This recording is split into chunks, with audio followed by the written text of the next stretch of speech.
Calcium சத்து அதிகம் நிறைந்த முருங்கைக்கீரை பொரியல் எப்படி செய்யறதுன்னு பார்க்க போகிறோம். வாங்க இது எப்படி செய்யலாம்னு பார்க்கலாம். தேவையான பொருட்கள் பார்க்கலாம். 2 கைப்பிடி அளவு முருங்கைக்கீரை, ஒரு பெரிய வெங்காயம், 2 டீஸ்பூன் அளவு தேங்காய், 2 வரமிளகாய், 1 டீஸ்பூன் அளவு வறுத்த வேர்க்கடலை, 1 பல் பூண்டு, 1/4 டீஸ்பூன் ஜீரகம், 1 டீஸ்பூன் அளவு கடுகு.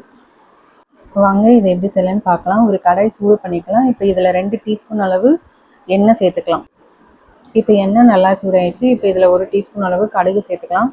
கடுகு ஒரு நிமிஷம் நல்லா பொரிஞ்சு வரட்டும். இப்போ கடுகு நல்லா பொரிஞ்சிச்சு. ஒரு பெரிய வெங்காயம் இதில் சேர்த்துக்கலாம். வெங்காயம் நல்லா கண்ணாடி பதம் வர வரை நம்ம இதை நல்லா வதக்கி விடலாம். வெங்காயம் நல்லா வதங்கி வந்திருக்கு. இப்போ இதில் கொஞ்சமாக கருவேப்பிலை சேர்த்துக்கலாம்.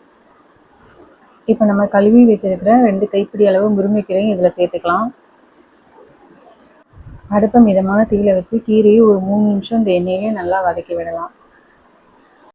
கீரை நல்லா வதங்கி வரதுக்குள்ள 2 டீஸ்பூன் அளவு தேங்காய், 2 வரமிளகாய், 1/4 டீஸ்பூன் அளவு ஜீரகம், 1 டீஸ்பூன் அளவு வேர்க்கடலை, 1 பல் பூண்டு கொரகொரப்பாக அரைச்சி.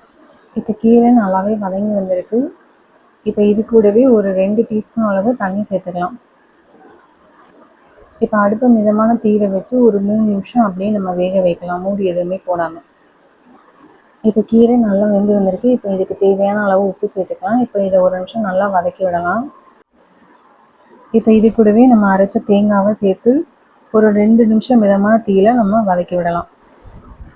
இப்போ ஒரு சூப்பரான முருங்கைக்கீரை பொரியல் வந்து ரெடி ஆயிடுச்சு. கண்டிப்பாக நீங்களும் ஒரு முறை ட்ரை பண்ணி பாருங்கள். ஒரு ஹெல்த்தியான கால்சியம் சத்து அதிகம் நிறைந்த முருங்கைக்கீரை பொரியல் ரெடி ஆயிடுச்சு. உங்களுக்கு இந்த வீடியோ பிடிச்சிருக்கும்னு நினைக்கிறேன். பிடிச்சிருந்தால் லைக் பண்ணுங்கள்.